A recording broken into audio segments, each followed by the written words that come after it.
इस वीडियो को लाइक करें, हमारे चैनल को सब्सक्राइब कर बेल आइकन जरूर प्रेस करें। नमस्कार दोस्तों, मैं भास्कर कुमार आप सभी का स्वागत करता हूं हमारे चैनल स्टडी हैक्स पर। जैसा कि आप जानते हैं कि BSCB Bihar secondary education board का जो इंटर का एग्जाम है वह बहुत पास आ चुका है। 1 फरवरी को मैथ्स का पहला पेपर है। तो आज हम मैथ का जो गेस्ट पेपर है, जो संभावित प्रश्न है जो आ सकते हैं एग्जाम में, उस पर चर्चा करेंगे। तो पहले मैं आपको बता देता हूं कि संभावित प्रश्न जो है हमने किस तरह से इसे, ये नहीं है कि हमने कहीं से क्वेश्चन उठाया और लिख दिया कोई एक ईयर का मॉडल पेपर, ऐसा नहीं था। जो भी आपको, कि मुझे खुद 12th पास किए हुए 3 साल हो चुका है। तो जो उस समय जो बिहार बोर्ड के उस समय जिनको मैथ्स में 90, 85 प्लस जिसको भी मार्क्स था, तो उनसे मैंने बात किया, उनसे मैंने रिक्वेस्ट किया कि आप जो है स्टूडेंट के लिए एक मुझे ऐसा क्वेश्चन का सेट दीजिए, क्योंकि वो लोग भी जब पढ़ रहे थे तो उन्होंने भी क्वेश्चन को एनालाइज किया और इसके बाद इस तरह के क्वेश्चन उन्होंने मुझे बताया, एक पेज पर लिख करके भी दिया कि आप इस टाइप के जो क्वेश्चंस हैं जो मैं आपको बोर्ड पे बताने जा रहा हूं, इसी टाइप के क्वेश्चंस आते हैं। डिजिट चेंज हो सकता है लेकिन पैटर्न लगभग यही रहता है। तो इसीलिए जो है आप ये क्वेश्चन मैं आपको बता रहा हूँ। निश्चित बात है कि अगर आप 100 मार्क, मतलब इसको आप बढ़िया से बना लीजिएगा थोड़ा सा, तो आपको 100 में फर्स्ट डिवीजन तो मैथ में करने से आपको कोई नहीं रोक सकता है। तो चलिए अब हम पहला क्वेश्चन देखते हैं। ये पहला क्वेश्चन है, ये प्रोबेबिलिटी का है। PA is equal to 3/8 PB is equal to 1/2 and PA intersection B is equal to 1/4। तो आप ये क्वेश्चन देखे होंगे, तो अगर आपने पढ़ा होगा मैथ तो मुझे उम्मीद है कि पढ़ा ही होगा, तो आप ये क्वेश्चन समझ गए होंगे। तो इसमें आपको फाइंड PA/B करना है और फाइंड एंड PB/A निकालना है। तो A/B का एक फॉर्मूला होता है यहाँ पे, PA/B का PA इंटरसेक्शन B/PB। उसी तरह से आप PB/A को भी आप निकाल सकते हैं। तो मैं आपको यहाँ पूरा सॉल्यूशन नहीं बताऊंगा, इसके 2 कारण है। एक तो वीडियो बहुत लंबा हो जाएगा, आपका समय कीमती है, और दूसरी बात है कि अगर आप खुद से जाकर के इस क्वेश्चन को ट्राई कीजिएगा तो आपको और ज्यादा नॉलेज होगा और ज्यादा आप सीखेंगे, और क्वेश्चंस भी इसके अगल बगल का जो अगर कोई होगा तो आप सीख सकते हैं। नहीं तो सॉल्यूशन बता दूंगा तो आप मेहनत खुद से नहीं कीजिएगा, खुद से मेहनत कीजिएगा तभी आपको अच्छा रिजल्ट मिलेगा। तो ये क्वेश्चन देख लीजिए, ये क्वेश्चन। अब चलिए दूसरा क्वेश्चन देखते हैं। इफ ए मैट्रिक्स 1 3 2 4, तो इसमें फाइंड A² + 3A + 2I मतलब आइडेंटिटी मैट्रिक्स।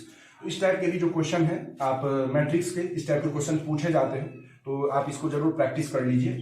तो मैं हमेशा आपको ये कहूंगा, ये नहीं है कि सेम का सेम यही डिजिट आ जाए, डिजिट चेंज हो सकता है, लेकिन तो उसको बनाने का एक तरीका होता है, वह हमेशा सेम रहेगा। इसलिए आप इस टाइप के क्वेश्चन को देखिए। अच्छा, जैसे तीसरा नंबर क्वेश्चन, ये वेक्टर का है। A vector 2I - 3J - 5K and B vector is equal to -7I + 6J + 8K। तो इसमें आपको जो है पहला फाइंड A क्रॉस B निकालना है और दूसरा में फाइंड A.B, इसका प्रोडक्ट निकालना है। तो आप ये भी आप जो है फॉर्मूला इसका आपको पता ही होगा, मैं आपको नहीं बताऊंगा। तो मैं चाहता हूं कि आप खुद से जाकर के इसे देखें और अपने खुद से प्रैक्टिस करें और फिर से इस टाइप के फॉर्मूला को रिवाइज करें। तो मैं थोड़ा स्क्रीन से हट जाता हूं, आप इसका स्क्रीनशॉट ले लीजिए। तो मुझे लगता है आप स्क्रीनशॉट ले लिए होंगे। तो चलिए अब हम कुछ और क्वेश्चंस देखते हैं। तो चलिए अब हम चौथा नंबर क्वेश्चन देखते हैं। ये भी मैट्रिक्स का है। A is equal to 2 5 3 1, B is equal to 1 5 6 2। इसमें आपको find A + B and A - B। तो बहुत आसान है, ये सम ऑफ मैट्रिक्स है। 2 को 1 से प्लस कर देंगे, 5 को 5 से प्लस कर देंगे।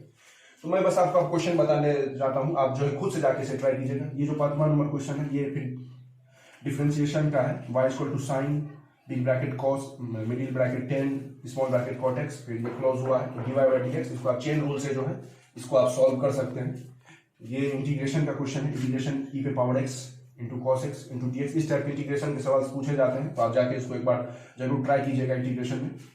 अब ये जो है, ये भी डिफरेंशिएशन का x equal to a cos theta, y equal to b sin theta, find dy/dx। तो पहले आप x का डिफरेंशिएशन कर लीजिएगा, फिर y का कर लीजिएगा, फिर दोनों को डिवाइड कर दीजिएगा, तो आपको आ जाएगा। फिर ये जो 8वां नंबर क्वेश्चन, ये वेक्टर का है कि prove that vector i - 2j + 5k and -2i + 4j + 2k are mutually perpendicular. इन दोनों का प्रोडक्ट निकालिएगा, 0 आ जाएगा, तो प्रूफ हो जाएगा कि वो दोनों म्यूचुअली परपेंडिकुलर है। तो अब चलिए, तब हम अब आगे क्वेश्चन देखते हैं। मैं इसे तुरंत करना चाहता हूँ कि आपका ज्यादा समय ना लूं, तो इसे 1 मिनट में हट जाता हूँ, आप इसका स्क्रीनशॉट ले लीजिए। तो मुझे लगता है कि अब आप स्क्रीनशॉट ले लिए होंगे। तो अब हम आगे देखते हैं क्वेश्चन। तो चलिए अब हम 9th नंबर क्वेश्चन देखते हैं। tan inverse 2x + tan inverse 3x is equal to π/4। ये जो है इनवर्स ट्रिग्नोमेट्री का क्वेश्चन है, तो इसको tan inverse a + tan inverse b से आप अगर उस फॉर्मूला पे बनाइएगा तो ये क्वेश्चन आपसे बन जाएगा। तो अब ये जो 10वां नंबर क्वेश्चन है, ये आप 3D का क्वेश्चन आ गया कि angle between 2x minus y plus z plus 8 is equal to 0 and x plus y plus 2z minus 14 is equal to 0। इसका जो फॉर्मूला पे आप इसका एंगल फाइंड करके आप बना सकते हैं। मैं आपको इसलिए नहीं इसका सॉल्यूशन बताना चाह रहा हूं क्योंकि आप खुद जाइए, बुक उल्टाइए और तब आप इसको बनाइए, तब जो है आप सही से कर सकते हैं। नहीं तो अभी मैं आपको सॉल्यूशन दे दूंगा, आप उसको छाप लीजिएगा और आप एग्जाम में जाके भूल जाइएगा। खुद से मेहनत कीजिएगा। बस मैं आपको एक वे दिखा रहा हूँ कि इस वे पे जाओ, इस टाइप के पैटर्न के क्वेश्चन आ रहे हैं। अब ये अपना इंटीजर आ रहे हैं। तो चलिए आप जो 11 नंबर क्वेश्चन ये इंटीग्रेशन का है, इंटीग्रेट करना है। इसका लोअर लिमिट 0 है, अपर लिमिट π/2 है, root under cos x by root under sine x plus root under cos x dx। ये जो सवाल है एनसीईआरटी का, आपको एनसीईआरटी में मिल जाएगा। तो आप जरूर जाके इस टाइप के क्वेश्चन को प्रैक्टिस करें। मैं हमेशा फिर आपको कह रहा हूँ कि सेम ऐसा नहीं है कि यही आ जाएगा, हो सकता है आ भी जाए, लेकिन आप इस तरह के क्वेश्चन को सॉल्व कर लीजिएगा, समझ लीजिएगा, तो आपको एग्जामिनेशन हॉल में वहां बनाने में सहूलियत मिलेगा। ये जो है ये भी इंटीग्रेशन का क्वेश्चन है। आई इक्वल टू, इसको इंटीग्रेट करना है dx by 1 plus sin x, इसका फॉर्मूला होता है, उसको आप इंटीग्रेट कर सकते हैं। तो आप खुद से प्रैक्टिस कीजिए। मैं चाहता हूं कि खुद से आप मेहनत करेंगे तभी आप आगे बढ़िएगा। अब ये जो 14 नंबर क्वेश्चन है ये कई बार रिपीट हुआ है। तो अब जैसे इस क्वेश्चन को आप बढ़िया से देख लीजिए कि A speaks truth in 75% case and B in 80% case, तो in what percentage of cases are they likely to contradict each other in stating the same fact. तो ये प्रोबेबिलिटी का एक अच्छा क्वेश्चन है। तो इसको आप देख सकते हैं, इस टाइप के क्वेश्चन एनसीईआरटी में मिलेंगे। तो इस क्वेश्चन को आप जरूर से ट्राई कीजिएगा, क्योंकि ये क्वेश्चन मैंने खुद देखा है, प्रीवियस ईयर में 2-3 बार आ गया। तो आप मैं हट जाता हूँ, आप एक बार इसका स्क्रीनशॉट ले लीजिए। एक मिनट, ये 11-12 मैंने आपको 13 ही बता दिया, सॉरी। ये 12 नंबर क्वेश्चन मैं आपको बता देता हूँ। ये जो है 2 tan inverse 1/3 plus tan inverse 1/7 equal to π/4। इस क्वेश्चन को भी जो है आप tan inverse A plus tan inverse B पे आप बना सकते हैं। तो आप एक बार इसका स्क्रीनशॉट ले लीजिए। और मुझे लगता है अब आप स्क्रीनशॉट ले लिए होंगे। तो अब हम आगे देखते हैं नेक्स्ट स्लाइड में कि आगे का क्वेश्चन। तो चलिए आप 15 नंबर क्वेश्चन देखते हैं। ये डिटर्मिनेंट का क्वेश्चन है। तो बड़ा क्वेश्चन है, लेकिन घबराना नहीं। देखिए, जब भी कोई क्वेश्चन बड़ा हो समझिए उसका सॉल्यूशन उतना ही आसान है। तो आप इसमें कॉलम 1, कॉलम 2, कॉलम 3 को आप प्लस कीजिएगा, तो फिर कॉमन आ जाएगा, उसको बाहर निकाल करके 1 कॉमन करके आप आराम से मल्टीप्लिकेशन कर सकते हैं और आपका आंसर आ जाएगा। अब ये प्रोबेबिलिटी का मोस्ट फेमस क्वेश्चन है। मतलब इस टाइप के क्वेश्चन बहुत मैंने देखा है कि आता है, चाहे आप सीबीएसई हो, बीएसई हो। जैसे एक bag contain 3 white ball 2 black ball, तो बताइए प्रोबेबिलिटी क्या है कि एक ब्लैक बॉल उससे रैंडम आए। बहुत आसान क्वेश्चन है। मैं फिर कहूंगा कि अब ये सेम टू सेम आ जाए ऐसा नहीं कोई गारंटी ले सकता है। किसी ने क्वेश्चन थोड़ी जाकर के हमने बिहार बोर्ड के सचिव को बोला कि भाई हमको क्वेश्चन है। लेकिन हाँ, आप इस टाइप के क्वेश्चन प्रीवियस ईयर के आधार पे आते हैं, तो इसलिए मैं आपको बता रहा हूँ। आपका किस्मत अच्छा रहेगा तो शायद आ जाए। भगवान का पूजा करके जाइएगा, तो क्या पता कोई देखता नहीं है। और ये देखिए, अब आपको 17 नंबर क्वेश्चन 3D का सवाल है।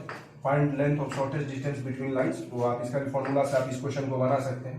मैं फिर कहूँगा जाकर के आप चैप्टर देखिए, खुद से सॉल्व कीजिए, तभी आपको बेनिफिट मिलेगा। देख लीजिएगा, परीक्षा में जाके भूल जाइएगा, फिर बाद में रोने से कुछ नहीं होता। आप पछतात हो क्या, जब चिड़िया चुग गई खेत, तो उस टाइप का ना हो आपके साथ। तो खुद जाकर के आप देखिएगा, इसको सॉल्व कीजिएगा। तो अब हम आगे देखते हैं कि आगे कुछ क्वेश्चन। तो अब इसका स्क्रीनशॉट आप ले लीजिए। तो आप स्क्रीनशॉट ले लिए होंगे। तो अब हम आगे देखते हैं कुछ क्वेश्चंस। तो चलिए अब हम क्वेश्चन नंबर 18 देखते हैं। ये लीनियर प्रोग्रामिंग का क्वेश्चन है, एलपी का। तो इसमें जो है सबसे ज्यादा ध्यान, आप अगर 12th क्लास में है, आपका मैथ मान के चलिए कमजोर है, किसी कारणवश आप नहीं पढ़े, तो आप क्या किया जा सकता है, देखिए आप मरता क्या ना करता। तो ये जो चैप्टर सबसे आसान है। अगर आप कुछ नहीं पढ़े, पहले जाकर के इस चैप्टर को पढ़ ली, इससे फिक्स है क्वेश्चन आना ही है। 3 मार्क्स का इससे आएगा, और उम्मीद है ऑब्जेक्टिव में भी 1-2 मार्क्स का वैल्यू पुट करके आंसर बनाने का आ ही सकता है। तो ये आपको लीनियर प्रोग्रामिंग का क्वेश्चन है। इसको क्वेश्चन को आप जरूर देख लीजिएगा, बहुत आसान क्वेश्चन होता है। सबसे आसान आपको 12th क्लास में इसी से क्वेश्चन आएगा, और फिक्स है, आना ही है। तो इस क्वेश्चन को आप ध्यान से देख लीजिए। फिर ये जो है रिलेशन का क्वेश्चन है। फंक्शन डिफाइन किया हुआ है, f(x = 4x³ - 7। इसको दिखाना है 1 2 फंक्शन। तो इसको थोड़ा जाकर के आपको रिलेशन फंक्शन का क्वेश्चन देखना पड़ेगा, रिलेशन फंक्शन को डिवाइड करना होगा। तो खुद से डिवाइड कीजिएगा, तभी सॉल्यूशन देख लीजिएगा, तो आपको लगेगा कि मुझे आता है। ये साइकोलॉजी है, क्योंकि मैंने भी एग्जाम दिया है। तो लेकिन आप एग्जामिनेशन हॉल में जाके भूल जाएगा, इसलिए खुद से मेहनत कीजिए। फिर जो है 20 नंबर क्वेश्चन जो है, area of segment of circle, ये दिया है, कट ऑफ बाय लाइन। तो ये जो है एप्लीकेशन ऑफ इंटीग्रल्स का क्वेश्चन है। इस चैप्टर में जो है आपको मैं कुछ और बता देना चाहता हूँ। इसमें आप जो है ग्राफ जो है आपको याद रखना है कि पाराबोला का कैसे बनता है, इलिप्स का कैसे बनता है, हाइपरबोला का कैसा बनता है, सर्किल का ग्राफ कैसा बनता है, इतना भी आप याद कीजिएगा और वहां पे जाके कम से कम उसको भी बना दीजिएगा। तो अगर एग्जामिनर दयालु हुआ तो 1 नंबर उस पर भी आपको दे देगा। तो इसको कम से कम आप याद कर लीजिए। फिर ये जो है आपको फंक्शन का क्वेश्चन है, fx = 3 - x पे पावर 1/3 f(x) निकालना है, फंक्शन का है। तो आप इसका भी स्क्रीनशॉट ले लीजिए और आखिरी में मैं जो हूँ ऐसे पहले आप स्क्रीनशॉट ले लीजिए। और आखिरी में जो है अभी तक जो अगर आप वीडियो में टिके रहे तो बहुत खास बात है। वही हम शुरुआत में इसको इसलिए नहीं बताए क्योंकि जिसको एकदम चाहिए फास्ट एंड फास्ट हो जाओ भाई, परीक्षा में भी तुम्हारा फास्ट एंड फास्ट हो जाए। तो अब जो है हम आखिरी में आपको जब ये क्वेश्चन सब्जेक्टिव का बता देंगे तो आपको ऑब्जेक्टिव का भी एक ऐसा रामबाण तरीका बताएंगे कि आपको ऑब्जेक्टिव में भी कोई दिक्कत नहीं होगा। तो आप आगे वीडियो पे बने रहिए। तो चलिए अब हम 22 नंबर क्वेश्चन देखते हैं। उससे पहले मैं आपको बता देना चाहता हूँ, अगर आप अभी तक वीडियो से टिके हुए हैं तो निश्चित मैं भी भगवान से प्रार्थना करता हूँ कि आपका परीक्षा बहुत अच्छा जाए, आप 80+ लाए। और ये आखिरी का 2 क्वेश्चन हम बचा के इसलिए रखे थे कि जिसके पास पेशेंस है वही आगे बढ़ेगा। तो आपने पेशेंस दिखाया और अभी तक आप वीडियो में टिके रहे। तो ये जो आप डिफ्रेंशिएशन करके इसका वैल्यू क्रिटिकल पॉइंट निकलेगा, उसको आप 0 से करके आप मैक्सिमम मिनिमम वैल्यू इसका निकाल सकते हैं। आप खुद जा करके, मैं हमेशा कहता हूँ खुद से प्रैक्टिस कीजिए। फिर ये जो प्रूफ दैट वाला क्वेश्चन है डिटर्मिनेंट का है, इसमें आप cos 90 - थीटा उससे आप करिएगा तो प्रूफ हो जाएगा। तो इस क्वेश्चन का आप स्क्रीनशॉट ले लीजिए। ये आखिरी 2 क्वेश्चन है। तो मैंने आपको अभी तक जो सब्जेक्टिव जो 50 मार्क्स का सब्जेक्टिव है उसका तो मैंने आपको बता दिया सब कुछ। आप जो है आपको ऑब्जेक्टिव के बारे में बताया जाएगा क्योंकि एक आप लोगों के लिए रिवार्ड है कि आप अभी तक टिके रहे तो आप ऑब्जेक्टिव का भी जो है ट्रिक्स जान लीजिए और इस सब क्वेश्चन को जरूर प्रैक्टिस कीजिएगा। बस वीडियो देख लिए और सो गए तो फिर नहीं हो पाएगा। परीक्षा नंबर लाना तब मांगता है और तब तो करना पड़ेगा, जलना पड़ेगा अगर सफलता चाहिए। तो निश्चित जाकर के ज्यादा तो देखिए, ज्यादा सवाल नहीं था, 23 सवाल बनाए हैं। इसको जाकर के आप एनसीईआरटी से बढ़िया से सॉल्यूशन देख लीजिए। यूट्यूब पे और सारे सॉल्यूशन, और अगर आप हमको कहिएगा कि सर सॉल्यूशन डाल दी तो कम से कम 100 कमेंट्स अगर आ जाएंगे, क्योंकि देखिए एक कमेंट में तो नहीं करेंगे। बहुत मेहनत इसी को बनाने में 2-3 दिन लग गया, क्योंकि बहुत मेहनत से रिसर्च के साथ 4-4 लड़कों से मैंने पूछा है जो टॉपर्स थे। जल्दी तो टॉपर्स मिलते नहीं है। टॉपर्स तो क्या बोलो, बड़े बड़े कॉलेज में चले गए तो आप वो जल्दी मिलते नहीं हैं।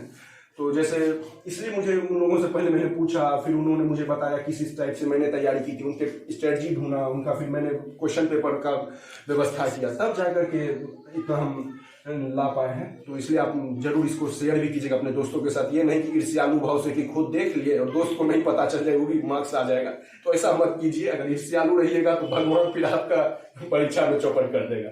इसलिए इसको शेयर कीजिए। Sharing is caring. तो इसको प्लीज शेयर कीजिए। अब चलिए अब बात कम करते हैं और हम आपको ऑब्जेक्टिव का बताते हैं कि ऑब्जेक्टिव का कैसे अप्रोच करें। तो चलिए जिसके लिए आप रुके थे, जो अभी तक रुके हुए हैं उनके लिए एकदम हमारे खास वो सब्सक्राइबर्स के लिए फुल ऑब्जेक्टिव को किस तरह से अप्रोच करना है। 100 ऑब्जेक्टिव के क्वेश्चन आएंगे, 50 आपको बनाना रहेगा। तो अब देखिए, क्योंकि अब क्या अब इतना ऑब्जेक्टिव ऑप्शन दे दिया है तो फिक्स पैटर्न है लगभग। आप सारे डिफरेंशिएशन और इंटीग्रेशन के फॉर्मूला को कंठस्थ कर लीजिए। ये नहीं कि आप वहां परीक्षा में जाके बोला गया कॉस था कि साइन था कि टेन था तब गए आप, तब कोई आपको नहीं बचा सकता है। इसलिए अभी भी आपके पास 5-6 दिन का समय है, अच्छा से आप उसको कंठस्थ कर लीजिए। ट्रिग्नोमेट्री के जितने फॉर्मूला है उसको कंठस्थ कर दीजिए, क्योंकि अगर आपको फॉर्मूला कंठस्थ रहेगा तो आपको कोई दिक्कत नहीं होगा। और ये सब जो फॉर्मूलेज हैं, जो वीडियो का जो आखिरी का सेकंड्स होंगे कुछ, वहां पर मैं इस फॉर्मूले को दे दूंगा, उसको आप स्क्रीनशॉट ले लीजिएगा। वैसे आपको कॉपी में भी लिखा ही होगा और नहीं लिखा है तो बुक में तो लिखा ही होता है, और वीडियो के एंड में भी आपको मिल जाएगा। स्केलर और वेक्टर प्रोडक्ट कैसे निकालते हैं यह जानना बहुत जरूरी है। इसका थोड़ा प्रोसेस देख लीजिएगा, क्योंकि अगर 1 मार्क्स का क्वेश्चन पूछेगा तो आसान ही पूछेगा। इस टाइप के क्वेश्चन नहीं छूटने चाहिए। आपको finding angle and distance between 2 vectors, इसका ही फॉर्मूला है। 1 मार्क्स का क्वेश्चन है, निश्चित है बड़ा क्वेश्चन भारी क्वेश्चन नहीं पूछेगा। 1 मार्क्स के क्वेश्चन आसान ही होते हैं, लगभग फॉर्मूला अप्लाई कीजिए आपको सॉल्यूशन मिलेगा। आप प्रिंसिपल वैल्यू, ये इन्वर्स ट्रिग्नोमेट्री का ये सब क्वेश्चन है, तो प्रिंसिपल वैल्यू आप निकाल सकते हैं आराम से। इसका थोड़ा सा देख लीजिएगा तो आसान क्वेश्चन ही पूछेगा। सम एंड प्रोडक्ट ऑफ मैट्रिक्स, ज्यादा चांस है कि 2 into 2 का ही पूछे, कम चांस है कि 3 × 3 का पूछेगा, लेकिन आप देख लीजिएगा 2 into 2 भी 3 into 3 भी, तो आपको आसानी रहेगा। डिटर्मिनेंट्स किस तरह सॉल्व करते हैं, फाइंडिंग इंटीग्रेटिंग फैक्टर्स किस तरह से निकालना होता है वो देख सकते हैं। Degree and order of differential equation, ये तो आसान होता है, बस कुछ कुछ क्वेश्चंस होते हैं जो थोड़े घुमा देते हैं। तो आप एनसीईआरटी भी इसमें बना लीजिएगा ना एक बार शुरुआत के साथ, तो आपको कोई दिक्कत नहीं होगा। क्योंकि 1 मार्क्स वाले जो क्वेश्चन है, अगर आपको कोई चैप्टर हार्ड भी लगता है ना, तो उसको आप शुरुआती उसका अगर आप ज्ञान भी ले लीजिएगा, क्योंकि 1 मार्क्स में आपसे भारी क्वेश्चन नहीं पूछेगा, तो आप इसको आराम से जो है इसको सॉल्व कर सकते हैं। तो मुझे लगा अब तो इसमें ख़त्म करता हूँ इस वीडियो को। अगर आपको ये वीडियो पसंद आया हो तो अपने दोस्तों के साथ जरूर शेयर करें, क्योंकि शेयरिंग इज केयरिंग। ये नहीं कि खुद देख लिए कि खुद का मार्क्स आ जाए, दोस्तों को मार्क्स ना आए, ऐसा मत कीजिएगा। अपने दोस्तों को जरूर शेयर कीजिएगा। ऐसे ही आप हम फिजिक्स का, केमिस्ट्री का सबका लाएंगे सीरीज, और आप इसको जो है पहले आप स्क्रीनशॉट ले लीजिए।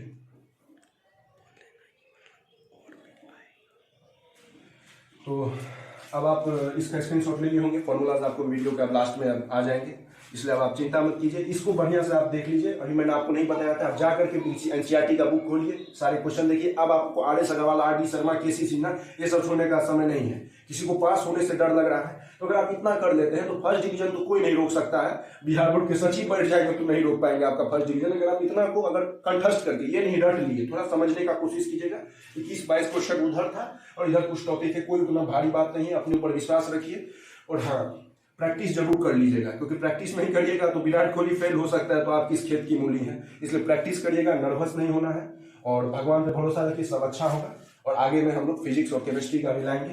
तो अब हम इस वीडियो को एंड करते हैं। जय हिंद, जय भारत।